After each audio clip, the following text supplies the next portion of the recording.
বিসমিল্লাহির রহমানির রহিম। সালামু আলাইকুম ওয়া রাহমাতুল্লাহ।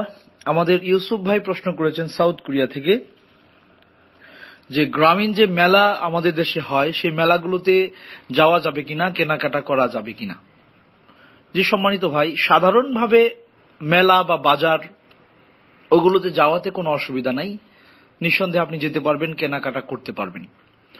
তবে যে সমস্ত মেলা বসে আপনার বিভিন্ন দিবসকে কেন্দ্র করে, যেমন আপনার বৈশাখী মেলা বা এই টাইপের যে সমস্ত মেলাগুলো আছে, যেগুলোর মূল ভিত্তি হচ্ছে শিরক, মানে শিরকের উপর প্রতিষ্ঠিত উৎসব, হ্যাঁ, পূজার উৎসবের মেলা, এই সমস্ত জায়গায় এই কারণে যাওয়া যাবে না যে মেলাতে যাওয়াতে কোনো সমস্যা নাই, কিন্তু যেহেতু এখানে শিরকে কেন্দ্র করে এটা গড়ে উঠেছে, সুতরাং ওখানে গেলে মানে তাদের এই জিনিসটাকে সাপোর্ট করা হবে।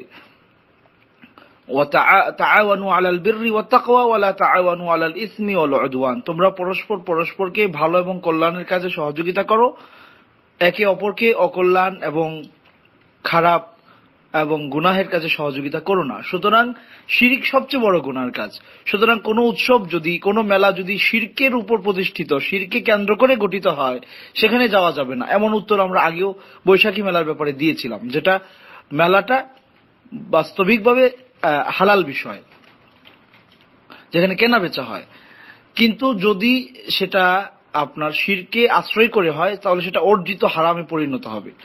আর এই কারণ যদি কোথাও গ্রাম্য মেলাগুলোতে পাওয়া না যায়, যে এমনি বাৎসরিক মেলা হয়, 6 মাসে মেলা হয়, এমনি মানুষ কেনাকাটা করে, যেমন আমাদের ইন্টারন্যাশনাল ট্রেড ফেয়ার হয় বাংলাদেশে, বাণিজ্য মেলা, সেখানে আপনার কেনাকাটাতে কোনো সমস্যা নেই। তবে নারী পুরুষের অবাধ বিচরণ, সেটার দিকে খেয়াল রাখতে হবে যেন ফিতনায় আপনি না পড়েন। এই হলো বিষয়।